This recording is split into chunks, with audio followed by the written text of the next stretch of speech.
भरतवाडा परिसरात कडमेश्वर पोलीस ठाण्याच्या हद्दीत झालेल्या रेल्वे अपघातात 28 वर्षीय तरुणाचा मृत्यू झाला।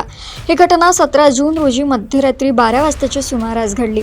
घटनेची माहिती मिळताच कडमेश्वर पोलीस ठाण्याचे अधिकारी सुनील मिश्रा, पोलीस कर्मचारी तसेच सामाजिक कार्यकर्ते आणि रुग्णसेवा कर्मचारी मंगेश केम व त्यांच्या सहकार्यांनी घटनास्थळी धाव घेत मदत कार्य केले। अपघातानंतर परिसरात नागरिकांची मोठी गर्दी झाली होती। पोलिसांना पंचनामा करून मृतदेह ताब्यात घेतला व पुढील कार्यवाही सुरू केली। मृतदेह शवविच्छेदनासाठी कडमेश्वर ग्रामीण रुग्णालयात पाठवण्यात आला।